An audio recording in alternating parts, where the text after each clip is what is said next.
Someone posted this on Reddit a couple weeks ago, and I guarantee that thousands of you are asking the exact same thing right now. Basically, I just quit my W 2 job, started my own business, formed an LLC, and well, do I need to file taxes quarterly now? Now, they'd already spent 8 grand on equipment, made about 3 grand so far, and they're panicking that the IRS is about to come knocking every 3 months. And here's the twist. The answer isn't yes, and it isn't no. It depends. And once I show you what it actually depends on, you're gonna feel a lot better about where you stand. So this mix up happens constantly with new business owners, especially if you're coming out of a W 2 job and into something like contracting, remodeling, a food truck, a side hustle that just turned into a real business. And here's the confusion. People hear self-employed and LLC and assume that flips some kind of switch, like now you're automatically in quarter filer mode, whether you're making money or not. And that's not exactly how it works. Forming an LLC doesn't trigger quarterly taxes. Starting a business mid-year doesn't trigger quarterly taxes.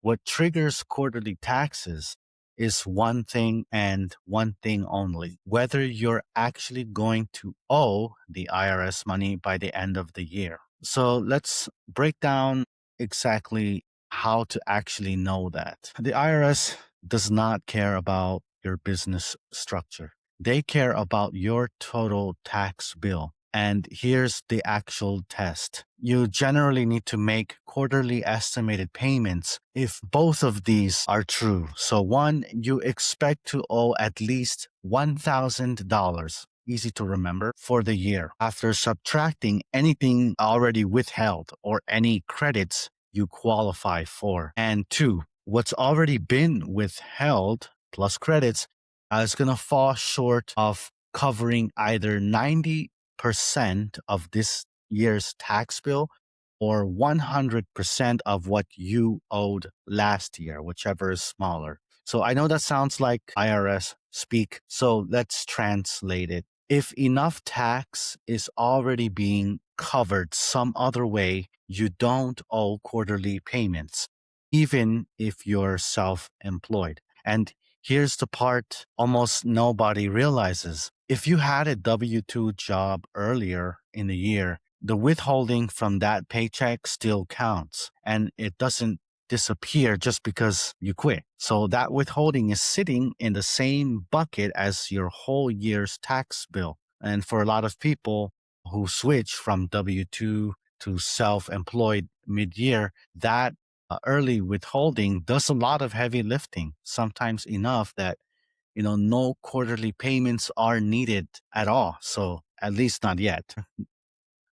Okay, so picture this. You're framing houses for a company all year, getting a W 2, taxes coming out of every check, and in May, you go out on your own. So you buy a used trailer, some tools, and you get your LLC set up in your state. And by fall, you've brought in $3,000 in jobs, but you've also spent about $8,000 kitting out your truck and trailer with equipment. So here's the question everybody gets stuck on. Does that $8,000 just wipe out as an expense right away? Well, no, not automatically.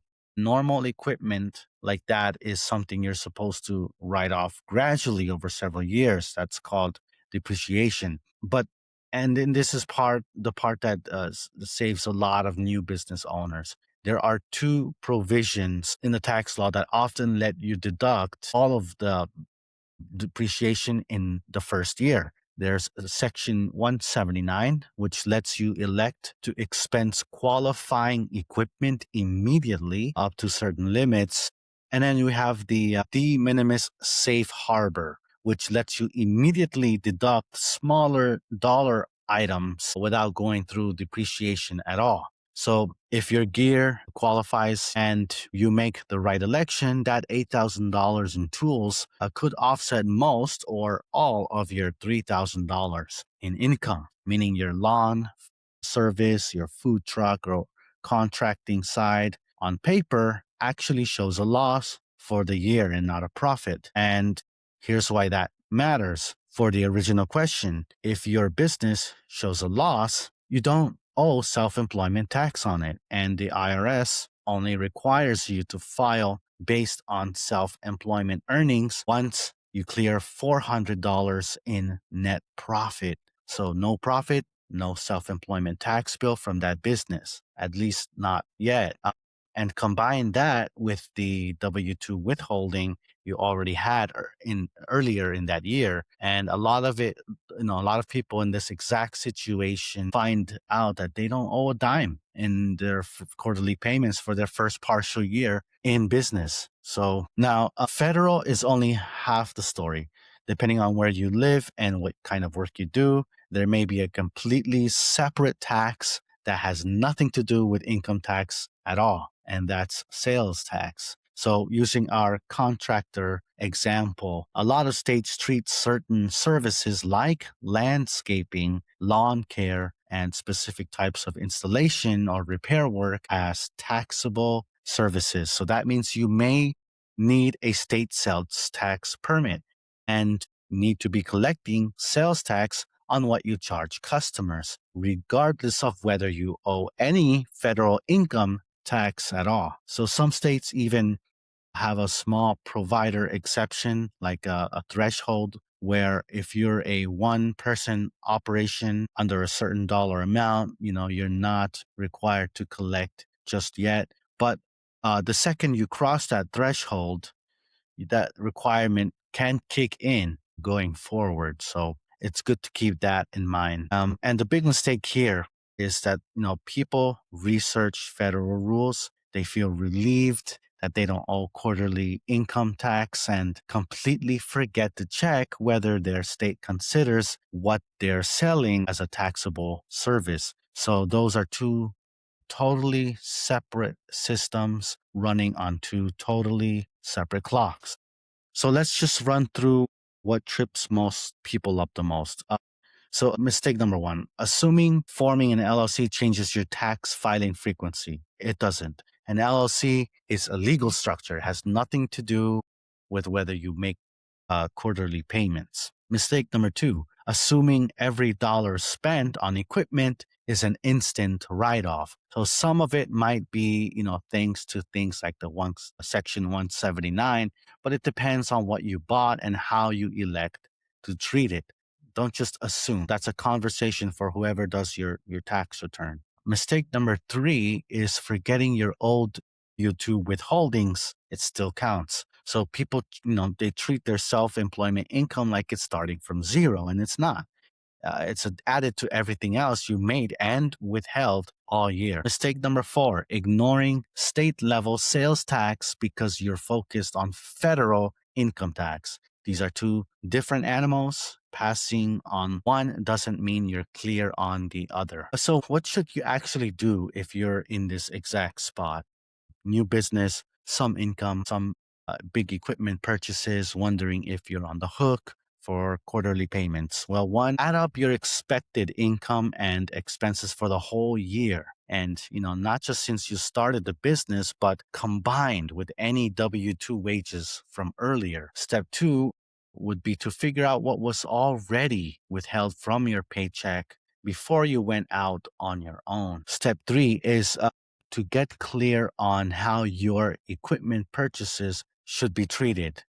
Should it be depreciated over time or expensed immediately? This one number can completely change whether you show a profit or loss at the end of the year. Number four, you separately check your state's rules on whether the service you provide is subject to sales tax and whether there's a small business threshold that applies to you right now. So do that math and you'll actually, know your answer. And instead of guessing based on what, your cousin's accountant said, about their completely different situation. So if you're building a business this year, whether it's a trade, a restaurant, or something else entirely, these are exactly the kind of questions that feel scary until someone kind of breaks them down in plain English or Spanish. So that's what I do on this channel every week. Hit subscribe so you don't miss the next one. And there's also going to be a link to my website. I'm going to walk through what happens when that same business actually turns a profit and when those quarterly payments do become mandatory. So stay tuned for that. See you in the next video.